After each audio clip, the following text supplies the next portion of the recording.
Hello students, आज की इस वीडियो में आप सभी का स्वागत है। तो आज हम ऊष्मागतिकी के स्थायित्व टॉपिक को क्लियर करेंगे, इसको पूरा समझेंगे। ठीक है, यह बीएससी थर्ड ईयर का एक टॉपिक है इनऑर्गेनिक केमिस्ट्री का। यूनिट फर्स्ट हम कवर कर चुके हैं पार्ट ए को। अब हम पार्ट बी को देख रहे हैं जिसमें ऊष्मागतिकी स्थायित्व शामिल है। इसको अंग्रेजी में step wise and overall stability constant के नाम से भी जाना जाता है।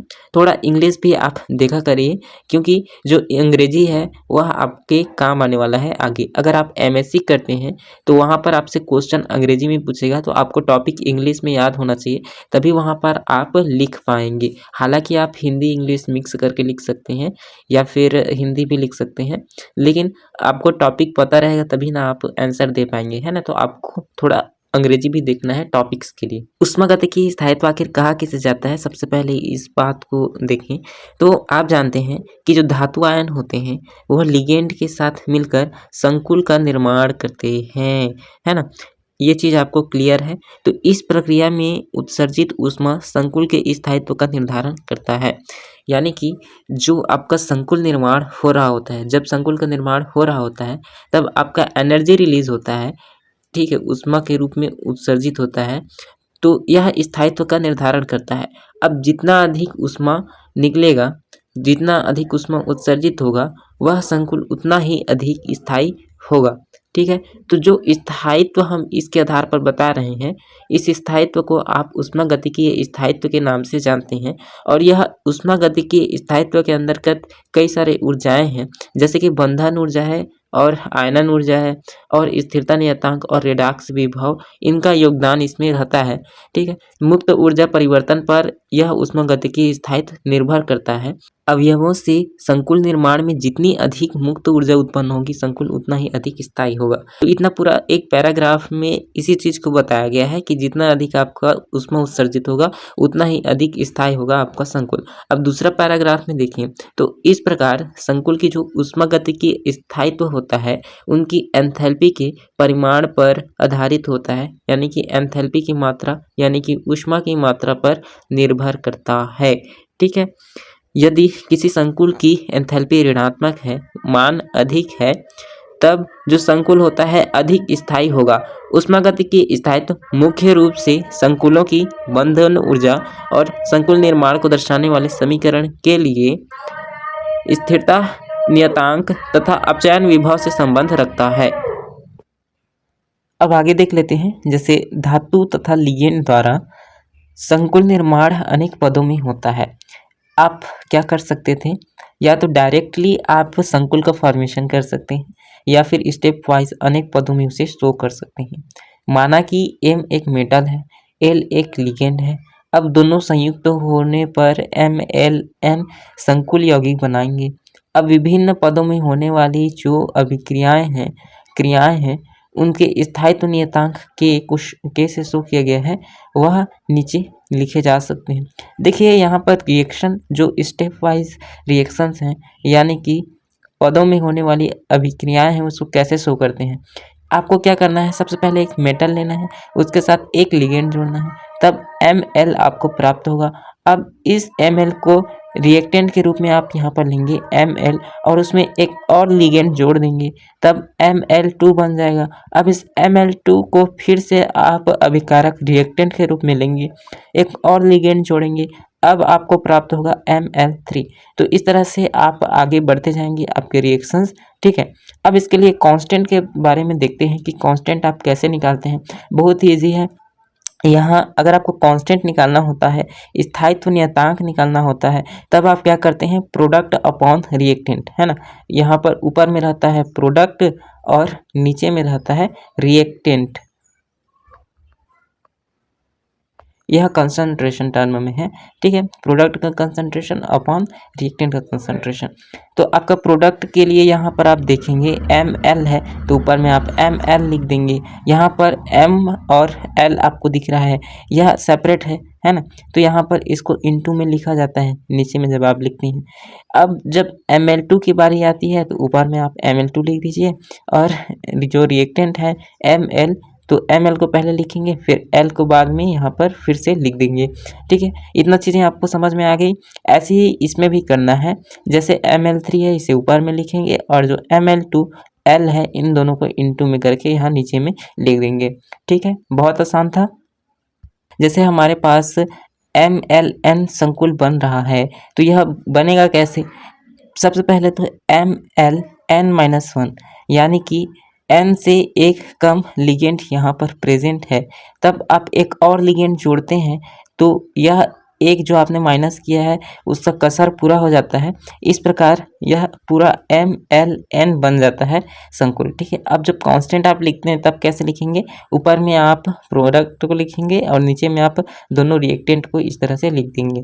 ठीक है, इतना आपको समझ में आ गया होगा। अब आगे देखें तो यहाँ पर जो K1 है, K2 है, K3, Kn यह पदीय संभवन नियतांक कहलाता है या स्थायित्व नियतांक कहलाता है। या तो पदीय संभवन नियतांक कह सकते हैं या फिर पदीय स्थायित्व नियतांक कह सकते हैं या फिर स्टेप वाइज स्टेबिलिटी कांस्टेंट आप इसे अंग्रेजी में कहना चाहें तो कह सकते हैं। तो संकुल बनने का जो समग्र क्रियाएं हैं या नियतांक है निम्न है। अभी तो हमने देखा था कि एक एक स्टेप में हो रहा था, लेकिन एक ही बार में तो वो चीज़ें हो सकती हैं, तो उसके बारे में चलिए देखते हैं। जैसे आपको ML बनाना है तो आप सिंपली एक M लेंगे और एक L लेंगे तो आपका यह जो प्रोडक्ट है वो बन जाएगा। अब इसके जो कांस्टेंट है उसे बीटा से शो कर रहे हैं, बीटा 1 यहाँ पर लिया गया है M+L के लिए। ठीक है, तो प्रोडक्ट अपॉन रिएक्टेंट वही रहेगा। लेकिन अब जब दूसरा देख रहे हैं ना, ML2 आपको बनाना है, तो पहले आप क्या करते थे, इस ML को आप रिएक्टेंट के रूप में लेते थे, लेकिन इस बार ML2 को ML को रिएक्टेंट के रूप में नहीं लेना है, आपको मेटल एक ही लेना है और उसके साथ में दो लिगेंड अलग से एक साथ लेने हैं और आपका प्रोडक्ट बनेगा। ठीक है, तो अब जब आप कांस्टेंट लिखेंगे तब इस बात का ध्यान रखिएगा, L के सामने में जो संख्याएं लिखी है या फिर जो भी संख्याएं सामने में लिखी हुई होती हैं वह स्क्वायर के रूप में जब हम कांस्टेंट में लिखते हैं तब वह लिखा जाता है।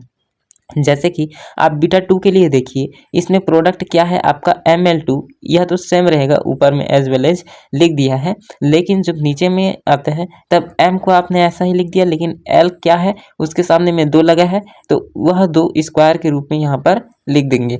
ठीक है, इसी तरह अन्य भी आप लिखेंगे। N टाइम L लिगेंड की बात करते हैं मेटल के साथ, तब क्या होता है, आपको N टाइम लिगेंड को जोड़ना होता है मेटल के साथ एक ही बार में, तब आपको यह कॉम्प्लेक्स मिलता है। और इसके लिए जब आप यह जो कांस्टेंट है उससे लिखते हैं, कैसे लिखेंगे, प्रोडक्ट में आपका MLN है, लेकिन रिएक्टेंट में क्या होगा, एक M और L पर उसका घात लग जाएगा। इस तरह से आपको लिखना है। इतना हो जाएगा। अब आगे बढ़ते हैं। Beta 1, beta 2, beta 3, beta n समग्र संभवन नियतांक या फिर स्थायित्व नियतांक है। अंग्रेजी में आप कहें ओवरऑल स्टेबिलिटी कांस्टेंट कह सकते हैं, ओवरऑल स्टेबिलिटी कांस्टेंट के नाम से आप जानते हैं। तो इस प्रकार समग्र स्थायित्व नियतांक और पदीय स्थायित्व नियतांक के मध्य जो संबंध रहता है आप उसे इस तरह से रिप्रेजेंट करते हैं, beta 3 is equals to K1 into K2 into K3। अब जब आप बीटा n की बात करते हैं तो n टाइम k को हम लेते हैं, तो इस तरह से आप कर सकते हैं K1 K2 फिर डॉट डॉट डॉट और फिर Kn तक जा रहा है इस तरह से। अब जब आप लॉग लगा देते हैं, लॉग बीटा n के लिए इस तरह से आपको वैल्यू मिल जाता है, आगे में आपको लॉग लगा देना है। तो किसी संकुल के लिए स्थायित्व नियतांक जितना अधिक होगा उतना ही अधिक स्थायित्व होगा संकुल, ये चीज़ हम आपको बता चुके हैं, है ना। तो मुक्त ऊर्जा परिवर्तन बीटा n से निम्न प्रकार से यह जो नियतांक है समग्र संभवन नियतांक है यह संबंधित रहता है। तो यहाँ पर बीटा n कैसे संबंधित है, गिब्स ऊर्जा से यहाँ पर देख सकते हैं। Delta G not is equals to minus RT और ln बीटा n। जब इसे आप log 10 के बेस पे चेंज करते हैं तो आपका 2.303 यहाँ पर गुणा होता है और RT log 10 बीटा n आपको प्राप्त होता है डेल्टा G नॉट के इक्वल में। ठीक है, आगे अब देखें मुक्त ऊर्जा का मान जितना अधिक ऋणात्मक होगा, संकुल का ऊष्मागतिकीय स्थायित्व उतना ही अधिक होगा। इसे भी हमने थोड़ी देर पहले ही पढ़ा था, तो वही चीज़ दोबारा लिखी गई है। चूँकि डेल्टा जी नॉट आपका delta H not minus T delta S के इक्वल होता है। अब यहाँ पर डेल्टा एच क्या है, आपका एंथैल्पी परिवर्तन है, और टी क्या है, परमताप होता है। डेल्टा एच क्या होता है, एंट्रॉपी में परिवर्तन होता है, और डेल्टा जी मुक्त ऊर्जा, उसके बारे में हम बता ही चुके हैं, है ना। अब जो डेल्टा जी के बराबर हमने यहाँ पर मान निकाला है, उस मान को यहाँ पर आपको लेफ्ट साइड में रख देना है, यानी कि delta G is equals to minus 2.303 RT log 10 beta M, इसको यहाँ पर एज इट इज लिखा है, ठीक है। उसके बाद आगे की साइड का आपका यहाँ पर जो लिखा है उसको लिख देंगे, delta H not minus T into delta S. अब इसके बाद एक काम और आपको करना है कि यहाँ पर जो टी आपको दिख रहा है, तो इस टी को आपको इस साइड पक्षांतर करना है, तो टी बटा में आ जाएगा। लेकिन आप देख रहे हैं कि इसमें टी है, तो इसके टी के साथ कट जाएगा और केवल डेल्टा एच बचेगा, जबकि डेल्टा एच नॉट के नीचे में टी बचा रहेगा। क्योंकि आप जानते हैं जब माइनस है तब यह जो टी है इन दोनों के बटे में है, और एक ही के साथ इसको तो कटा नहीं सकते, तो इसके लिए आपको अलग अलग करना होता है, यानी कि delta H not divided by T रहेगा, और माइनस में T into delta H divided by T रहेगा। तो टी टी यहाँ पर कट गया, और जो delta H divided by T minus delta H बच जाएगा। तो यही आपका आंसर मिल जाएगा, ठीक है। तो इस तरह से आपका पूरा टॉपिक फिनिश होता है। होप आपको कोई भी दिक्कत नहीं होगी टॉपिक में। अगर फिर भी आपको कुछ डाउट है तो आप कमेंट कर सकते हैं।